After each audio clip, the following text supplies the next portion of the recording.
నమస్తే, welcome to TV 999 news. ఇక వార్తల్లోని వివరాలు చూద్దాం. భద్రాద్రి కొత్తగూడెం జిల్లా ఇల్లందు పట్టణం తెలంగాణ రాష్ట్ర ప్రభుత్వం ప్రతిష్టాత్మకంగా తీసుకుని ప్రవేశపెట్టిన ప్రజాపాలన కార్యక్రమాన్ని ఇల్లందు శాసనసభ్యులు గౌరవనీయులు శ్రీ కోరం కనకయ్య సూచనల మేరకు ఈ రోజు ఇల్లందు మున్సిపాలిటీ పరిధిలోని 10, 11, 12 వార్డుల్లో ఇల్లందు మున్సిపల్ చైర్మన్ దమ్మలపాటి వెంకటేశ్వరరావు పరిశీలించారు. అనంతరం వారు మాట్లాడుతూ రాష్ట్ర ప్రభుత్వం ప్రవేశపెట్టిన 6 గ్యారంటీలు ప్రజలకు అందేందుకు ప్రజాపాలన దరఖాస్తుల స్వీకరణ కార్యక్రమం ప్రభుత్వం చేపట్టిందన్నారు.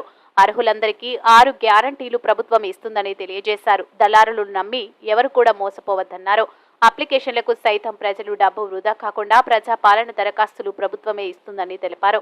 ఈ యొక్క కార్యక్రమంలో municipal manager Ankushavali Srinivas Reddy, RI Srinivas, AE Shankar, కౌన్సిలర్లు జేకే శ్రీను, సిలివేరి అనిత, వారా రవి, నాయకులు మెరుగు కార్తిక్, పెద్దినేని హరిబాబు, రఘువరపు రాకేష్, అక్కపల్లి సతీష్, 10, 11, 12 వార్డు కమిటీ సభ్యులు, మున్సిపల్ అధికారులు పాల్గొన్నారు.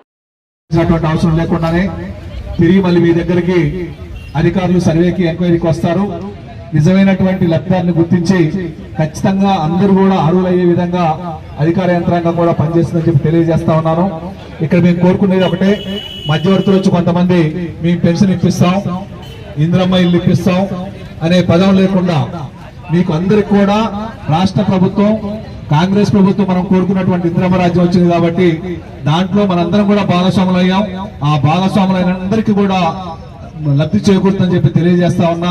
ఎవరిని కూడా నమ్మవద్దు. మీరు ఇచ్చినటువంటి అప్లికేషన్లు అన్ని కూడా అధికారులు పర్యవేక్షించి ఖచ్చితంగా అర్హత ఉన్న వాళ్ళందరికీ కూడా ఈ యొక్క పథకాలన్నీ వస్తాయి.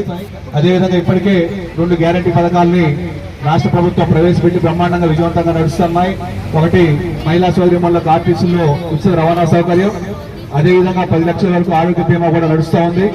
దానితో పాటు ఈ రోజున 200 యూనిట్ల వరకు ఉచిత కరెంటుది, అదేవిధంగా మహాలక్ష్మి పథకం కింద 2,500 రూపాయలు ప్రతి మహిళా సోదరిమణికి వచ్చే విధంగా, పెన్షన్ ని 2,000 నుంచి 4,000 చేసే విధంగా, అదేవిధంగా మనందరం కూడా ఇబ్బంది పడుతున్నటువంటి గ్యాస్ బండ్ ఏదైతుందో 1,100 రూపాయల నుంచి 500 రూపాయలు చేసే విధంగా తీసుకురావటం, అదేవిధంగా నిరుపేదలైనటువంటి స్థలం లేని వారికి కూడా స్థలం ఇచ్చి ఇంద్రమ్మ గృహాన్ని ఏర్పాటు చేసే విధంగా ప్రణాళిక రూపొందించబడుతుంది. కాబట్టి దానికి సంబంధించిన అన్ని కూడా మీరు అప్లికేషన్లు పెట్టుకోండి. ఇంకో ముఖ్యమైనటువంటి గమనిక ఏంటంటే, కొంతమందికి రేషన్ కార్డ్స్ కూడా లేవు.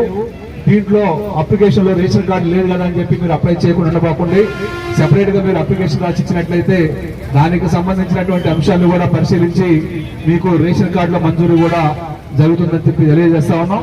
అదేవిధంగా అధికారులకు కూడా ఒక ముఖ్య గమనిక, అధికారులు కూడా వారు వచ్చిన వారికి మీరు సహకరించి అన్ని కరెక్ట్ చేస్తున్నాయా లేవా చూసిన తర్వాత ఒకవేళ కొట్టివేతలు కనుక ఉన్నా మరొక అప్లికేషన్ ఇచ్చైనా వారికి సహకరించాల్సిందిగా విజ్ఞప్తి చేస్తా ఉన్నాం. అదేవిధంగా ఈ రోజు అడావుడిగా ఏరే ఊర్లో ఉన్న వాళ్ళు కూడా వచ్చినా సరే 6వ తారీఖు వరకు ఈ యొక్క కౌంటర్ లభిస్తూ ఉంటాయి. కౌంటర్ లేకపోయినా మీరు మున్సిపాలిటీ ఆఫీస్కి వచ్చి అప్లికేషన్ ఇచ్చి మీరు రిసిప్ట్ తీసుకోవాల్సిందిగా విజ్ఞప్తి చేస్తా ఉన్నాం. మరొకసారి అందరికీ కూడా శుభాకాంక్షలు తెలియజేస్తాను. Thank you. మరిన్ని వివరాల కోసం చూస్తూనే ఉండండి టీవీ 999 న్యూస్.